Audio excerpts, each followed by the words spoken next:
It's Saturday after the what do you call it, the live feed, and I spent 6 hours 17 minutes doing, which was about 4 hours longer than I wanted it to be. I wanted to do it for about an hour, but hey, what are you gonna do? So anyways, I went down to the local auto parts store and I bought new spark plugs and boots for my F250 Triton 5.4 liter. Now, I know a lot of you guys are just now cringing saying, oh, they suck, you know. Well, they don't really suck. They've got their issues, but I come prepared.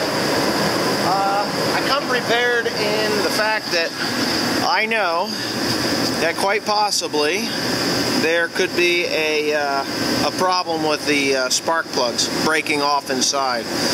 So I bought the extractor kit, and I believe this says for 3-valve engines. I don't think this is a 3-valve engine. I think that's for the other truck, but we'll see. We'll see what happens. I'm hoping I don't break anything off. If I break something off, I've got other vehicles and I can get parts from someplace else. But what I'm going to do is I'm going to take the air filter off and get this out of the way. And then over here, of course, my lighting sucks, but that's okay because I'm not upset about that. And anyways, then I'm going to go ahead and take this stuff here off.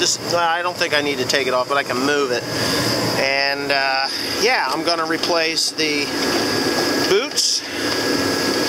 These are the boots. Now, this would be considered the new spark plug wire. And with that, hold on a second here. And on the inside of that spark plug boot is the coil, or the wires that goes from the coil down to the plug. And let me see if I can do this one-handed here. But yeah, let me flip this around and I will do this like so. So you just you fasten this onto the coil, and then you slide this thing up through there, and then it clips onto the coil, and then the coil goes down onto the plug using the coil end. And I will demonstrate by that. That's it. So there's actually, that's how it goes, just like the so's. So that there will go on, maybe it's the other way around, I don't know, whatever. But you use some dielectric grease on there so it slides on there nice and easy. And then this here, of course, goes onto the coil. So I think you put the boots on first and then put the spring on. I was not instructed on how to do that, but it's fine by me because I really don't care. I know how it's going to go. Now, I've decided to try these Bosch Platinums. Let me get my thing on here. I've decided to try the Bosch Platinums with the 4-prong electrode, or yeah, jumper on there, or whatever you want to call it. I can't remember now. But these are the Platinum Plus 4s. So yeah, these are expensive plugs, but the more fire you have at the tip, the better she's going to burn. So anyways, I'm going to go take that apart and I'll get right back to you.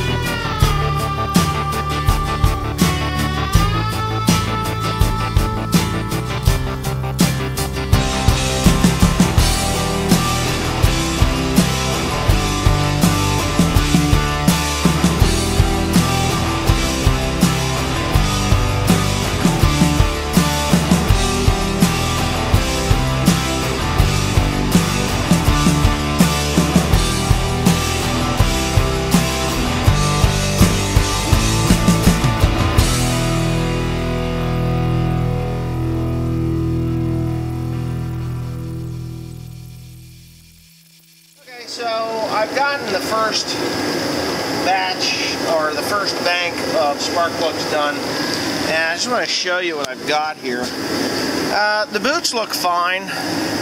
Now, changing the boots is like changing the plug wires, okay?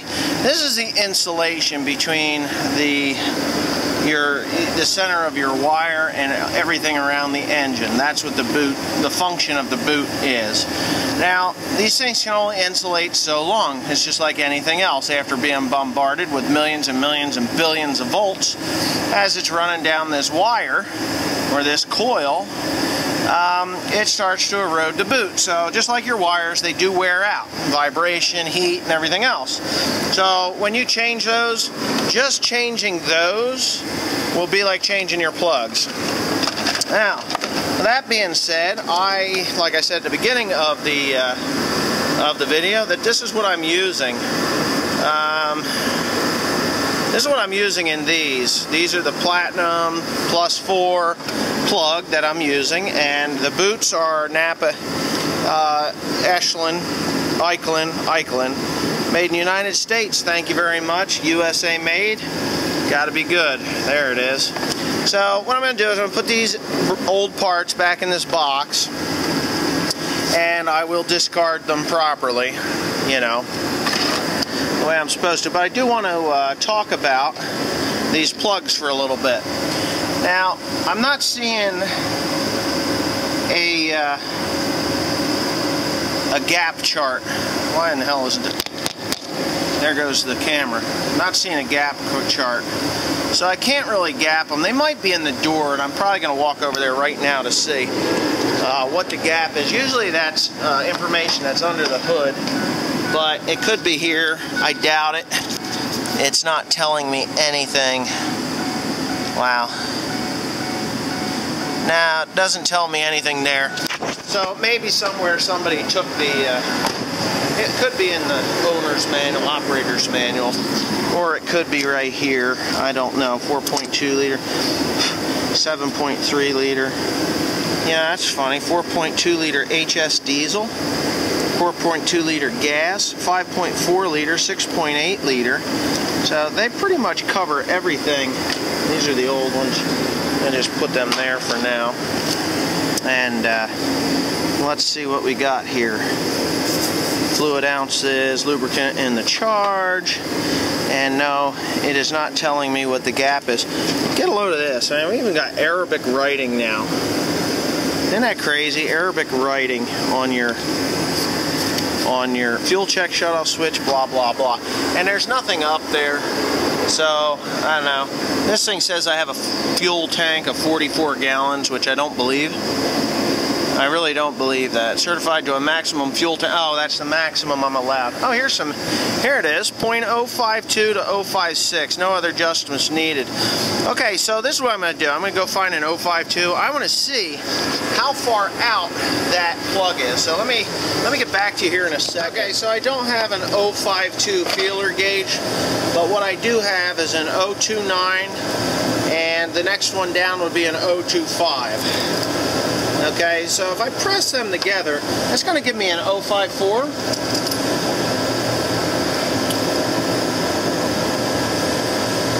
And it's going to be a rough 0.054, so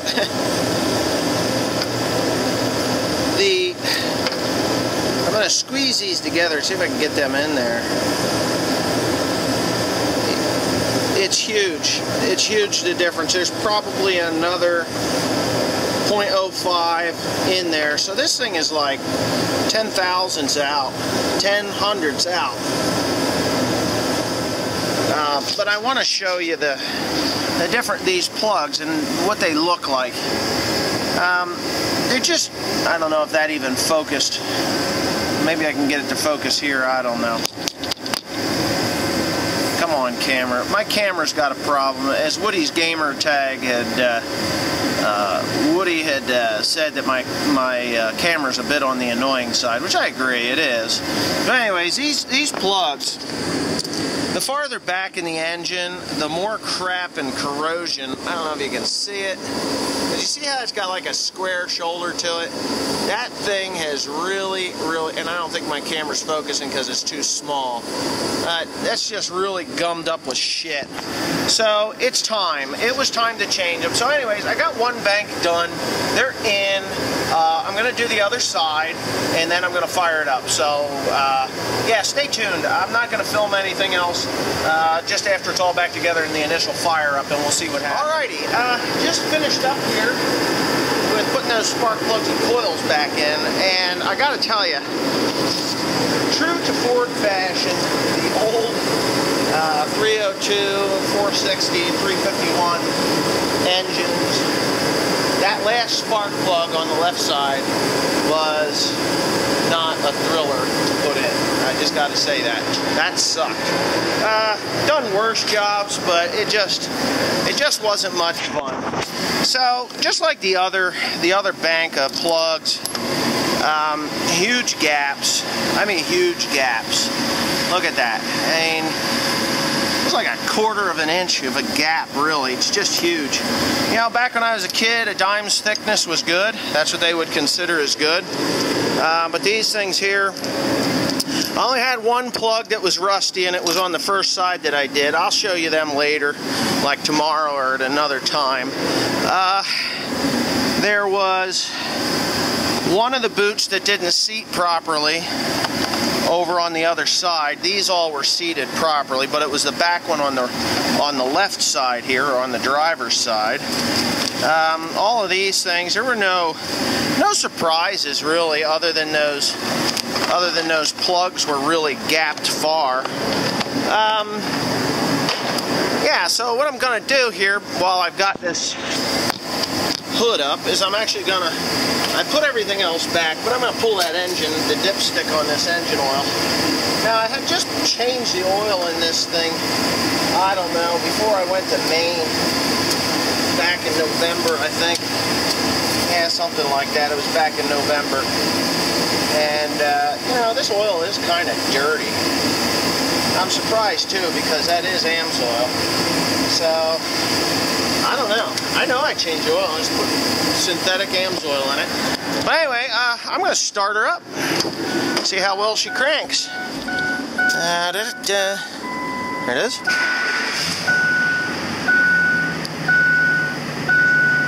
I actually am feeling a miss.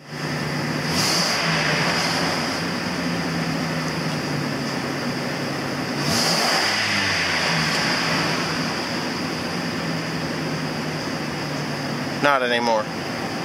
Must have been something, just seating or something. Oh no, now she's smooth.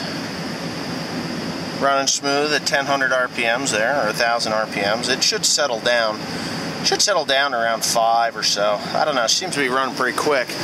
I'm going to go ahead and disconnect my heater so we can hear this engine run a little better. Yeah, like I said before, this is a 5.4 Triton. She sounds pretty good. I guess there was just a little bit of a miss when I first started it up. It could be that it was choking it, because these have the electronic chokes on them. They're, you know, it's all done through the computer, and it might have needed to settle into the spark plug, because it does have those Bosch Platinum 4 electrode